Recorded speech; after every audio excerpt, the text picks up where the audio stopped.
All right, hey, what's going on, guys? It's another morning, another very cold morning here in eastern Washington.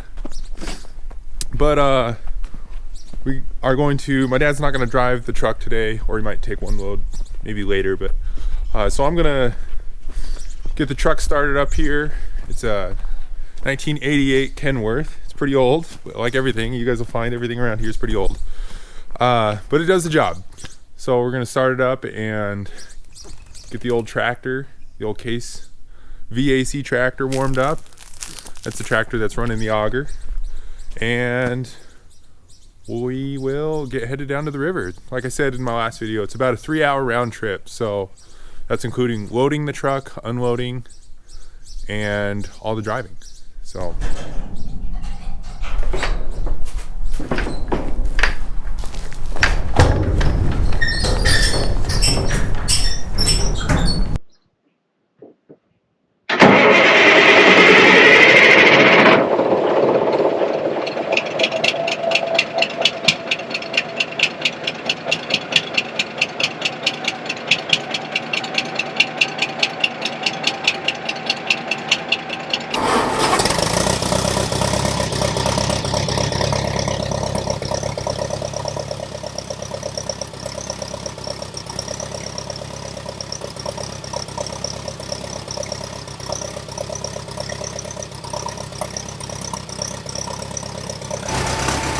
alright, so we just got everything all fired up.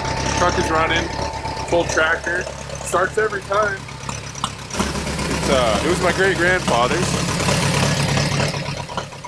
And yeah, runs like a top. So we will get everything all going. This electric motor runs the auger that goes under the bin. Augers it into this auger that's run by this tractor off a PTO shaft, a power takeoff shaft, and augers it up into the trailer.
Okay, so we just got the truck loaded, got our bill of lading filled out. For any of you that don't know, we're supposed to have every load that's ever supposed to go down the highway or anything is supposed to have a bill of lading. So we have to fill out a bill of lading, and our wheat is headed to Pomeroy Grain Growers. That's where we sold this wheat to. So that's their facility is located on the Snake River, in which the Snake is in between Idaho and Idaho, Washington, and I guess part of Oregon as well. And then it feeds into the Columbia River, which comes out in Portland. This is soft white wheat. So in our region, we mainly raise all soft white wheat. So we'll head down to the river.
so we're just coming up to the last point before you start to drop down into the river grade, or river canyon, I guess if you will.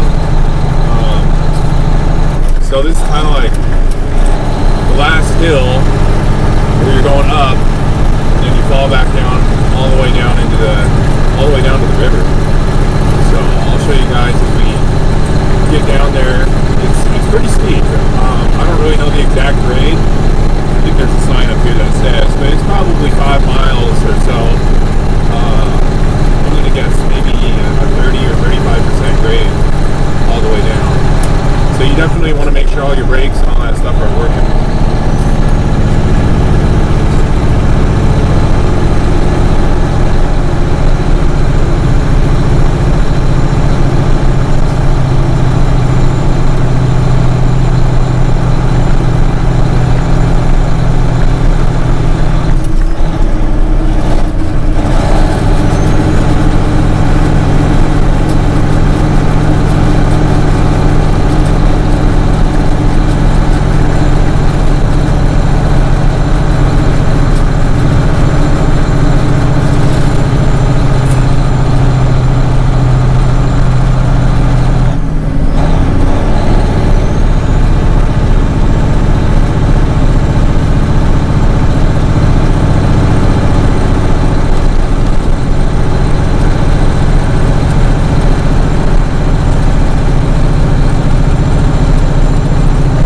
Get up here, you can really see a long ways.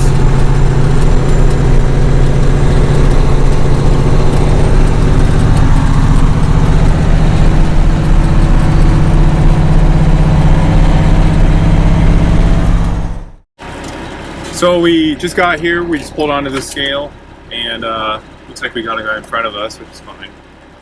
And we'll wait for him to get finished unloading. Then we'll swing around like he did. It looks like he's facing backwards, but that's how they want us to do it, us drivers, because I think the wind, and then also that way they can monitor the grain as it goes into the silos or into the pit, and that way they're closer. So.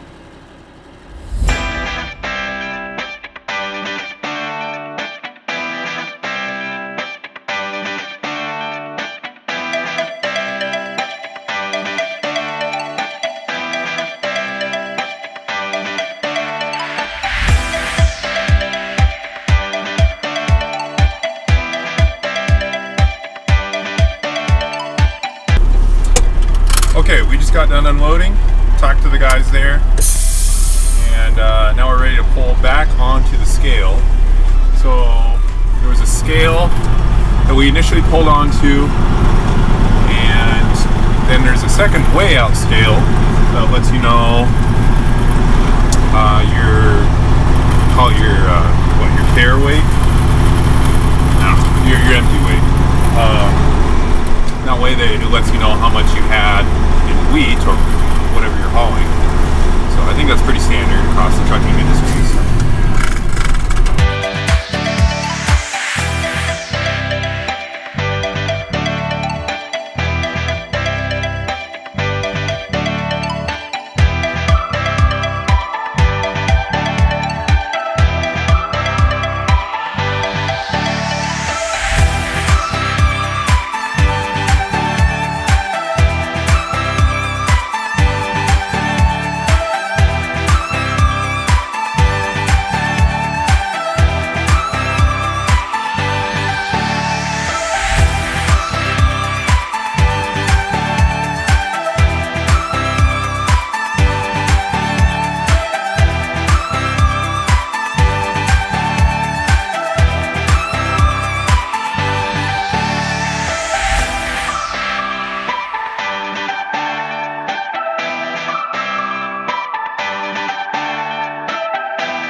Alright guys, I just got out of the truck and took a quick stop here.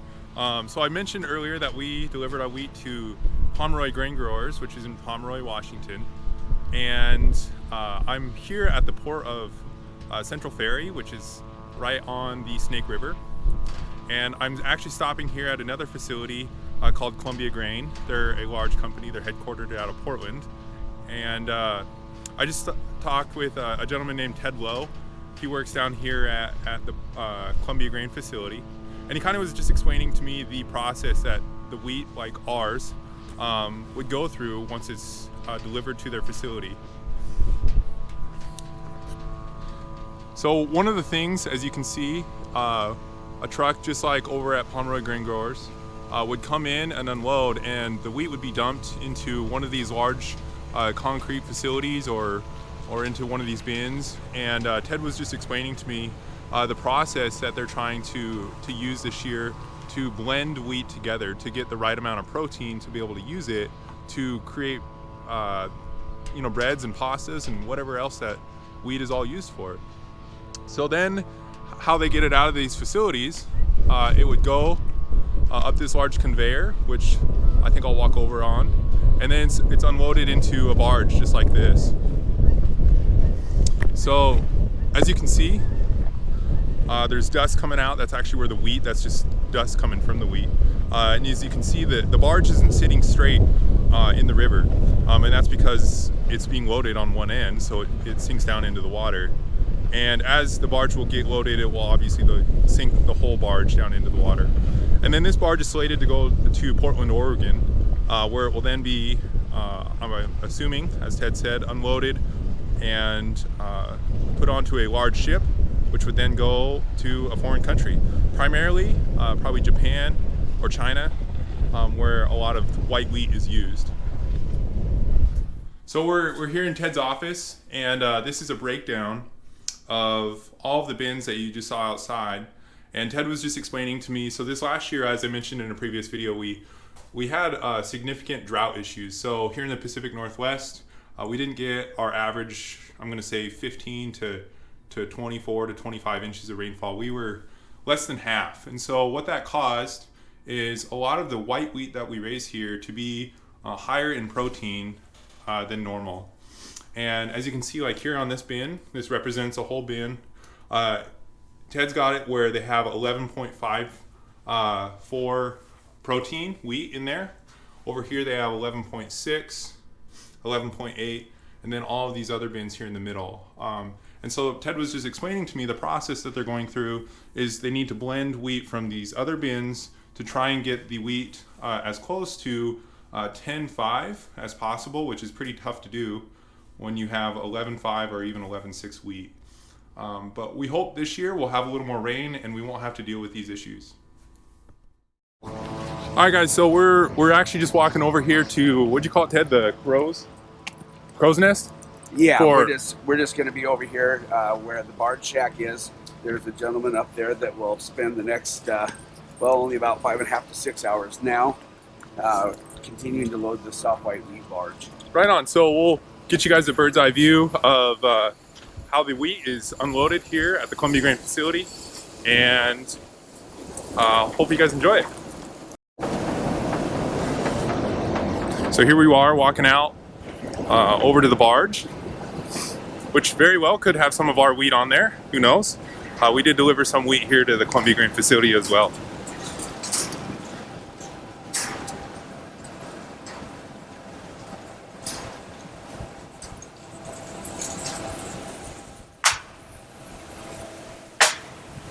So as you can see, there's a large chute there, and that is, I don't know, it's probably 2 feet in diameter. So there's a lot of wheat coming out of that all at once.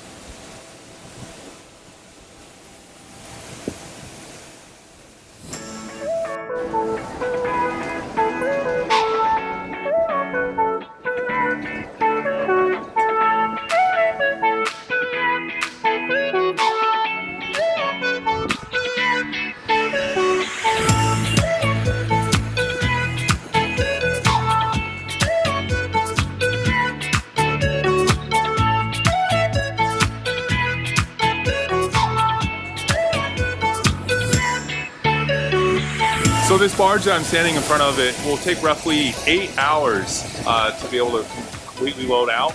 And most farmers, you know, when they're hauling their wheat, they have roughly about 1,000 bushels each time they deliver a load, like ourselves.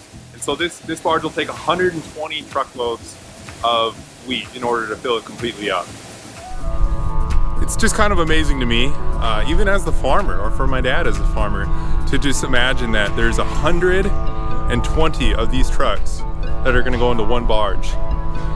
Just think of the sheer amount of wheat that it takes. I mean, it takes probably 35-40 minutes to load just this truck, and then there's 120 of these trucks just on that one barge. So it's just mind-boggling, hard to wrap your mind around it. Hey guys, if you like this content, then hopefully you'll keep watching. And like I said in my past video, I'm planning to make more and more videos and just be able to kind of show off what we're doing here, and just kind of the daily process that my dad and I have when we're farming. There's a lot that goes into farming, and there's a lot of maintenance, and I know every farm is different. Here on our farm, there's definitely things that could be more efficient and be better, but that's kind of why we're working every single day, is to be able to improve those things and to be able to get better as we go along. So it's kind of interesting, all the things that we get to do and all the people we get to meet, but that's just part of it. And I wouldn't trade it. So stay tuned, and I hope you enjoyed this video. Thanks.